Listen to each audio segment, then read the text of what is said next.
नमस्कार मित्र आणि मैत्रिणींनो. ठरलं तर मग या मालिकेच्या पुढील भागामध्ये आपण पाहणार आहोत की आता कोर्टामध्ये सुनावणी सुरू असते आणि सुनावणी सुरू असताना का हो अस्मिता, तुम्ही तर सचिनच्या आईवडिलांना वृद्धाश्रमात सोडून आला होतात ना, तुम्ही तर त्यांना घराबाहेर काढलं होतं ना, हे खरं आहे का? तर हे विचारल्यानंतर तो एक पुरावा म्हणून वृद्धाश्रमाची रिसीट देखील जज समोर सादर करतो. तर इकडे अर्जुन देखील कमी पडत नाही. अर्जुन सचिनला विचारतो की जर तिने आईवडिलांना घराबाहेर काढलं होतं तर तुम्ही आईवडिलांना का नाही थांबवलं? तुम्ही थांबवू शकत होतात.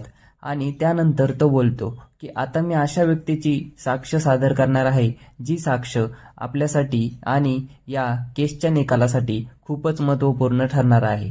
आता अर्जुन कोणाची साक्ष सादर करणार आहे हे ऐकून आणखीनच सचिनला टेन्शन आलेलं असतं. दुसरीकडे आपल्याला पाहायला मिळणारे सायली आता प्रतिमा आत्यांकडे गेलेली असते आणि प्रतिमा आत्यांनी आता एक कॅसेट काढलेली असते आणि ती सायलीच्या हातात दिलेली असते आणि त्या सांगतात की या कॅसेटमध्ये तन्वीने लहानपणी बोबड्या आवाजात म्हणलेलं शुभम करोती कल्याणम हे गाणं आहे आणि हे ऐकल्यानंतर तन्वीला देखील काहीतरी आठवायला लागतं.